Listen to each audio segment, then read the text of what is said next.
Today's parashah, Sarah, Sarah's life, begins with the death of Sarah in the land of Canaan. Then after having briefly mourned the death of his wife, Abraham sets out to purchase a plot so he can bury his beloved wife Sarah.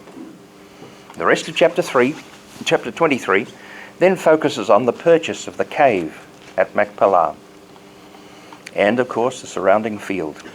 The cave and the field were situated in what is now known as the city of Hebron. The tomb of the patriarchs and the matriarchs is still evident in the city of Hebron. Abraham paid the full price for the land, the price having been set by the owner of the land at 400 silver shekels. Abraham and his descendants became the legal heirs of that piece of land, and it still belongs to them, even though it's occupied by others at this time. In a similar way, chapter 9 from the book of Yhoshua begins with the kings west of the Jordan River all joining forces to make battle against Israel, and they were advancing through the territory. Among those were the kings from the descendants of Ephron the Hittite, the one who'd sold the cave at Machpelah to Abraham at least 8 generations earlier. However, the king of Gibeon was in fear and trepidation of Israel and what it had done to the cities of Jericho and Ai. Hence they devised a clever deception to broker a peace covenant with Israel rather than going to war, knowing that Israel had the support of Yahweh and that they had earlier themselves seen the fate of all those who'd been confronted by Israel. As we know from the earlier chapters of Yhoshua, Yahweh commanded Israel to completely destroy all of the 7 nations in the land of Canaan, along with their kings. So the covenant with any of the peoples would be a complete violation of those commands of Yahweh. Yet we see in chapter 9 that Yhoshua and the leaders of Israel fell for this plausible request and that was put forward by the leaders of Gibeon. In chapter 9, verse 14, the men of Israel failed to seek the advice of Yahweh. Instead, they made their own peaceful covenant and spared the lives of the local inhabitants. They had been cunningly deceived, believing that they were from a faraway land. However, just 3 days after they'd made that covenant, they found out, in fact, that these were neighbors from the surrounding territory. Verse 17 suggests that the whole community of Israel at that stage traveled from Gilgal on a 3-day journey to Gibeon and other cities around the Hittite people. The purchase of the cave and the field by Abraham is not mentioned at any stage in chapters 9 or 10 of Yhoshua. But notwithstanding that fact, the land has been promised to the descendants of Abraham. Therefore, Israel was fully entitled to take the land by force, because that was their promised inheritance. So having fallen into the trap of making a covenant with those local people, Israel had settled amongst them those that should have been forcibly removed in accordance with the orders of Yahweh. As a direct result, in verse 18, all the community of Israel grumbled against their leaders. Now the leaders in response reached a compromise with the people, admitting their stupidity and the fact that they'd made an oath with the people without consulting Yahweh. The compromise that the leaders made was to allow the people of Gibeon to live amongst Israel and become slaves to the people of Israel. They became the wood choppers and the water carriers for the whole community of Israel. After the event had settled, Yhoshua challenged the leaders of Gibeon, questioning them, "Why did you deceive us and the leaders of Israel?" Their response was, in verses 24 and 25, "It is because we'd heard the report that Yahweh your God had ordered your servant Moshe, that he was giving the land to you, and that you were to destroy everybody in the land ahead of you. So that's why we were terrified of you, and that's why we decided it would be better to make a covenant rather than be killed like our neighbors. It seemed right to do that thing." Were their motives genuine? Or are we seeing here a counter-narrative? Now, behind these words and the agreement of both the parties, there is an underlying message that reflects way back to the covenant that Yahweh made with Abraham regarding the inheritance of that same territory. It appears, without being stated, that Yahweh, who had been challenged by the adversary, Satan, Yhoshua and the leaders of Israel were victims of a greater challenge between the adversary and Yahweh himself. Now, what's the basis of this counter-narrative? After the family of Yaakov went down to Egypt, the adversary appears to have planted additional people groups in the land of Canaan. Those were the Anakim, who we're told about in Numbers chapter 13, verse 33. They were the ones about whom the 10 spies came back with bad reports, because they said, we saw the Nephilim, the descendants of Anak, who descended from the Nephilim. To ourselves, we looked like grasshoppers by comparison, and we looked that way to them too. Not only had the adversary increased the numbers of the descendants of the 10 tribes or nations living in the land of Canaan, he had also placed those Anakim there so that they would overpower or influence and prevent the promise of Abraham ever being fulfilled. As we know, his plot was worked out on the first generation of Israel. Instead of going into the land, as the spies were supposed to bring back a good report, that whole generation died in the wilderness simply because they did not trust Yahweh. The adversary did not even need to show himself at that stage. The presence of the Anakim was sufficient to place fear in the hearts of the 10 spies, and 10 of them came back with bad reports. Only Yhoshua and Caleb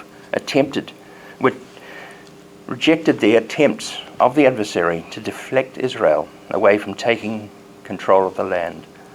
Now, however, the same Yhoshua who had come back with that good report is now being deceived by the master of deception. The tactic was, it was better to face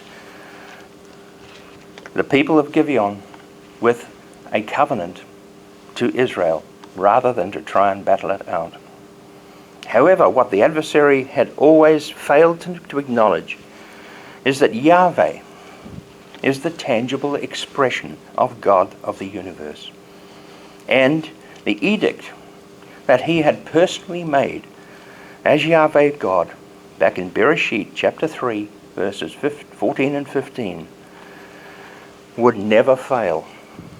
Satan had always believed that he could win this contest between himself and Yahweh. As we're told in verses 14 and 15 of Bereshit 3, Yahweh's God said to the serpent, "Because you have done this in deceiving Adam and Havah, you will be cursed among all the livestock and wild animals. You will crawl on your belly and eat dust as long as you live. I will put animosity between you and the woman, and between your descendant and her descendant, and he will bruise your head, and you will bruise his heel." While that initial edict was directed towards the serpent, the underlying message was that it was directed at Satan himself. The edict was made by Yahweh who later, as we're told by Shaul, is none other than Yhoshua.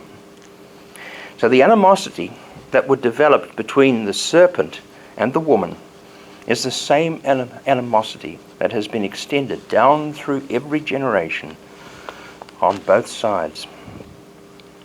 The reference to these two descendants in verse 15 is in the singular form, which means that it is just one descendant on each side. The line of descent from Hava, we must all agree, is Yhoshua, down through the line of humanity. However, the descendant of the serpent, which acted on behalf of Satan, is not revealed until we come to Revelation chapter 12, where we're told about the battle in heaven in verse 9, when the great dragon was thrown out, the ancient serpent, also known as the devil and Satan, the adversary, the deceiver of the whole world. He was hurled down to the earth, and his angels along with him were hurled down. So returning to Yhoshua chapter 9, we are seeing the subtle deception by the people of Gibeon as the work of the adversary. That is the counter-narrative that was being expressed in the words of chapter 9. The adversary managed to coerce Yhoshua and the leaders of Israel into taking a compassionate stance towards the enemies. The tactic worked, and the adversary had won that round, but he would ultimately fail in the end. Yhoshua chapter 9 begins with the kings on the western side of the river banding together to fight against Israel, but only the leaders of Gibeon were moved to take such a subtle tactic. But the reason was the same. The adversary was trying to prevent the nations he had planted there in Canaan to be removed by Yahweh. If he failed that mission, it would have meant fulfillment of the covenant to Abraham would never have happened. If the adversary fails, then obviously the covenant would be fulfilled. So he had to do his utmost and use many techniques to prevent Israel from fulfilling that covenant. The chapter concludes in verses 26 and 27, showing that Yhoshua did the same to them, that is, the people of Gibeon, saved them from the power of the people of Israel, so that they did not kill them.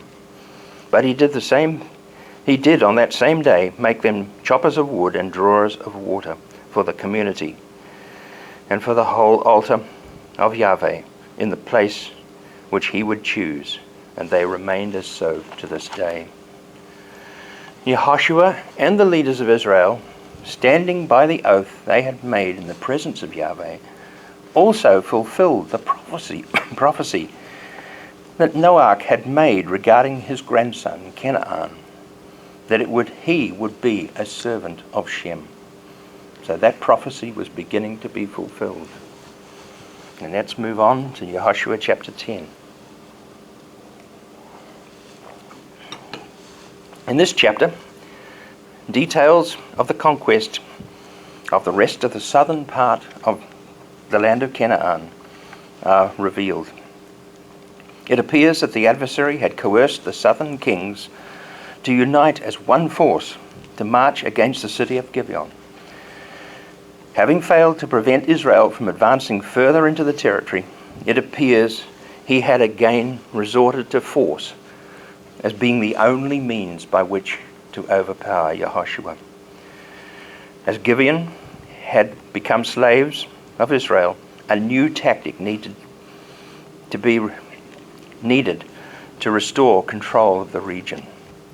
So what better way to overpower Yhoshua than to bring 5 kings together in one place?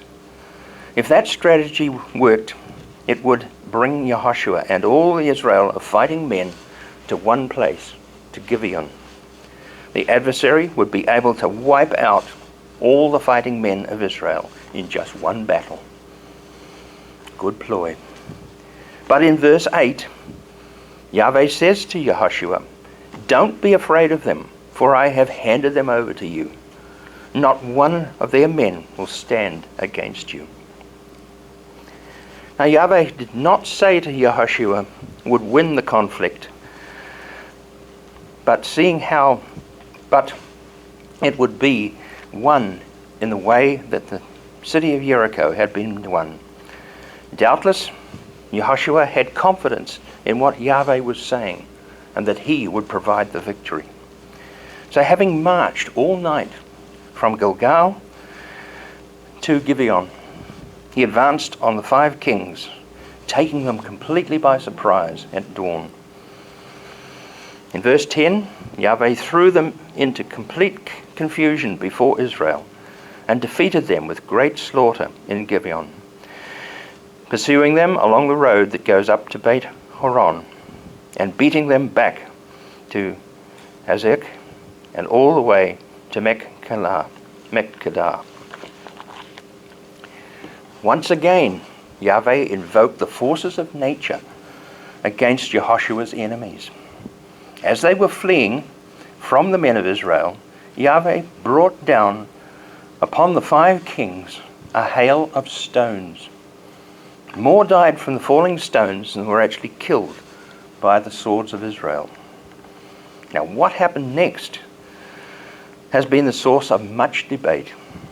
In verses 12 and 13, Yhoshua asks Yahweh for an extension of time to vanquish the Amori. Yhoshua asked for the sun to stand still over Gibeon and the moon to stand still over the Elyon Valley. Yhoshua pursued the coalition of 5 kings through the descent of Beit Horon, southward to the Elyon Valley. He requested time to complete the overpowering of these 5 kings before nightfall. Yahweh honored his request, and both the sun and the moon stood still for a prolonged period. Now, many explanations have been put forward by commentators seeking to understand this miraculous event. I listed 7 explanations in my book, Calendar Chaos, as to how people have supposed this occurred, or what occurred. But to suffice to say that as long as a long line of natural events, it is the last of these long line of natural events that occurred and impacted upon Israel and the land of Canaan. And as I quote in Calendar Chaos, the reality is that this miraculous event at the hand of Yahweh brought an end to an earth-wide upheaval that began with the plagues of Egypt. Finally, the sun and the moon stood still and brought an end to the chaos that had transformed the orbit of the earth and the moon for over a period of 40 years. The prolonged upheaval at the hand of Yahweh finally brought harmony back to the calendar and the people of Israel and the rest of the world living at that time. At the same time, the Greeks were able to re-establish their calendar, which is reflected in the writings of Homer. That's the end of the quote. That's from my book, Calendar Chaos. So what we're seeing here is the result of an all-out challenge between the adversary and Yahweh. The net result was the same as it always had been. Yahweh is in control of the situation. As a direct result of Yahweh's intervention, he said to Yhoshua in verse 8, Israel was in an extended day period able to defeat the confederacy of 5 kings in that long battle. As verse 14 says, there had never been a day like it before, nor since, when Yahweh listened to the voice of a man. It happened because Yahweh was fighting on behalf of Israel. Now what about the cave, Mechkedah? Following the prolonged battle at Gibeon and down through the valley of Elyon In verses 15 through 17, we are told that Yhoshua finally returned with all Israel to camp again at Gilgal. However, the 5 kings hid themselves in a cave at Makkedah.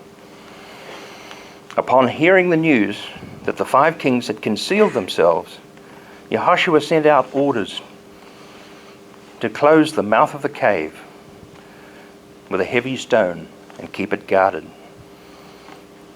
A few of the king's men had actually managed to escape to their various cities. But Yhoshua set up camp in Makkedah and again opened the cave.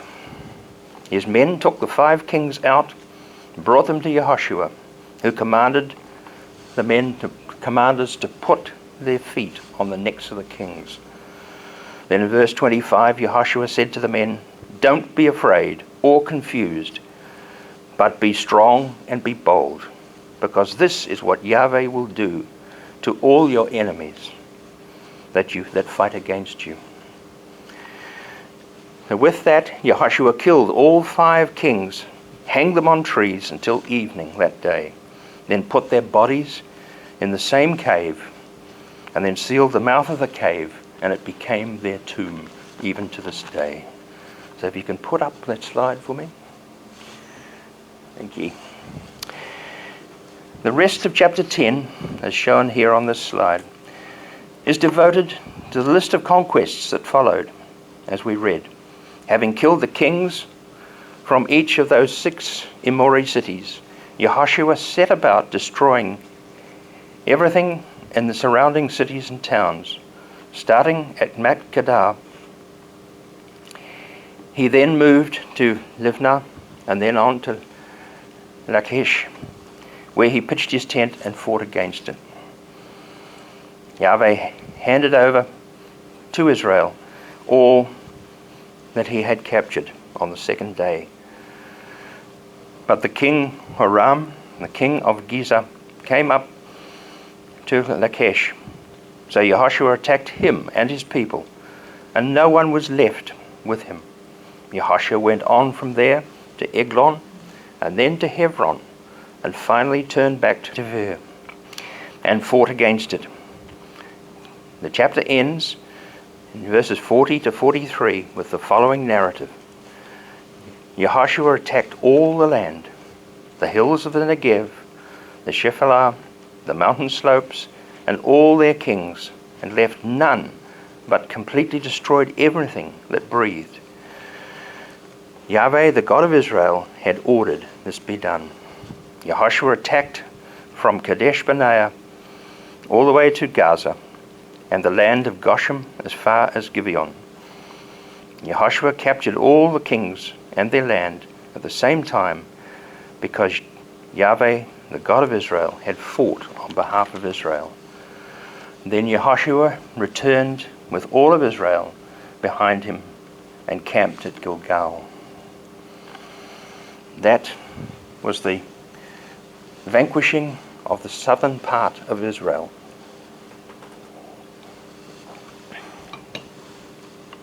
But going back to the beginning of chapter 10, verse 1,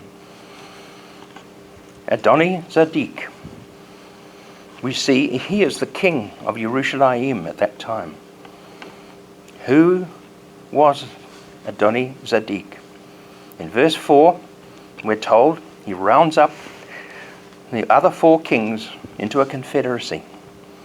He was the one that came up against Gibeon, because they had made their covenant with the people of Israel. Adoni-Zedek was the ringleader of this whole charge against Yhoshua. Now it is interesting that his name is so similar to that of Melchizedek, the one who met Abraham after he'd rescued his nephew Lot. Remember, he's coming back towards Sodom, having battled with the tribes from the north in the land of Canaan. Melchizedek was also called the king of Shalem, which appears to be the same place, Jerusalem. This along with many other events and occurrences that happened throughout Scripture, collectively show that the adversary attempted on many occasions to mimic Yahweh. Was Melchizedek actually Yeshua in a pre-human form? He had no genealogy, he had no father and mother, he had nobody following him. It appears that he most likely was Yeshua. If that understanding is correct, then it follows that the adversary would work with the kings to reflect both the name and the place of Yahweh's king. Melchizedek means king of righteousness, while Adonai Zedek means Lord of righteousness.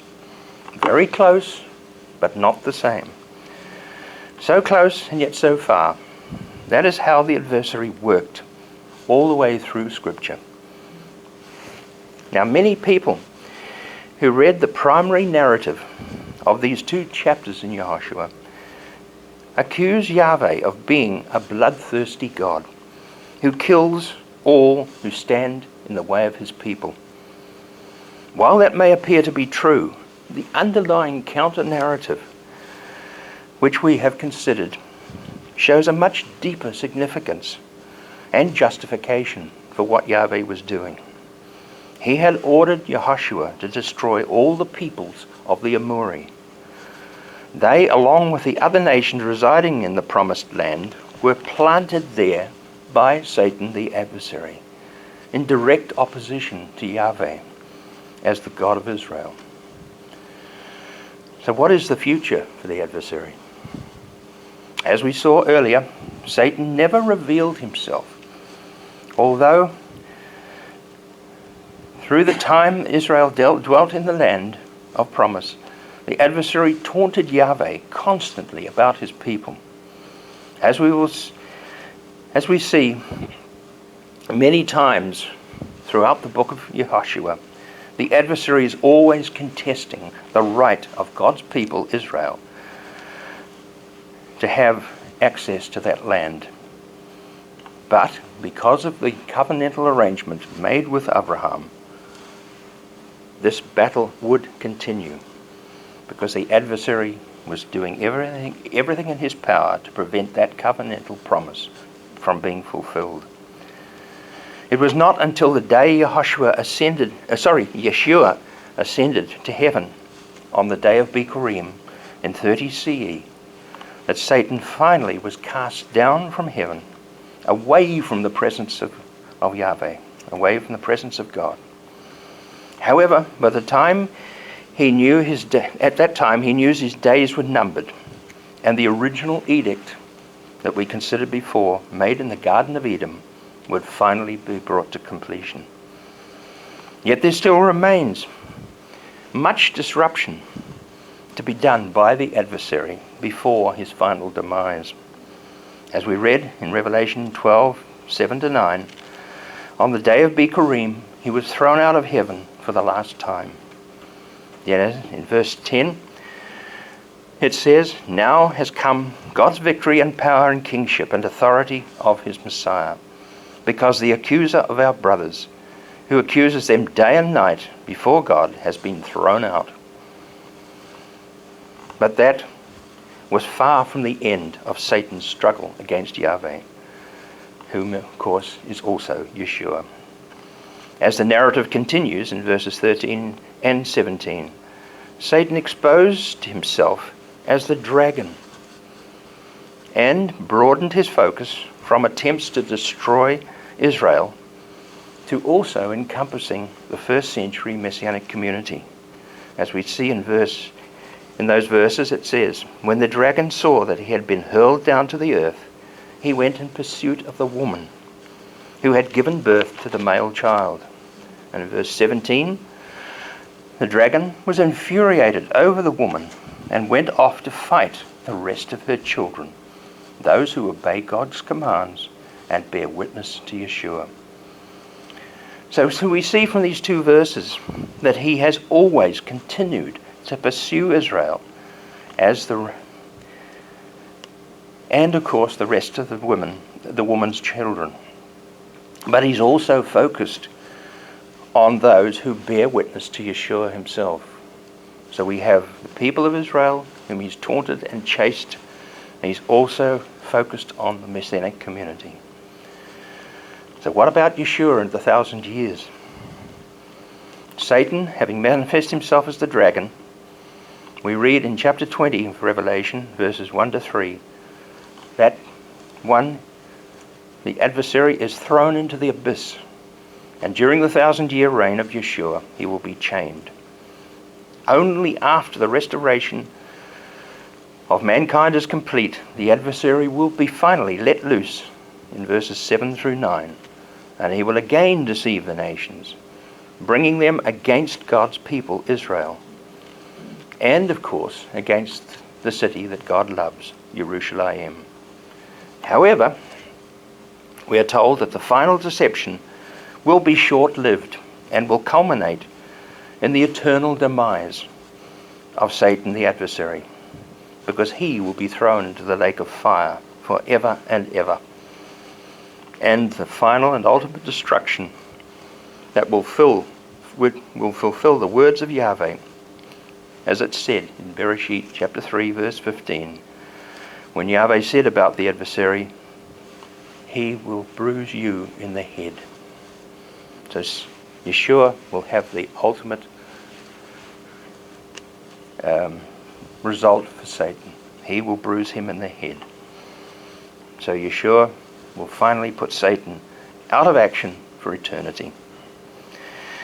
So in conclusion, chapters 9 and 10 of Yhoshua portray a scene of constant battles and much bloodshed.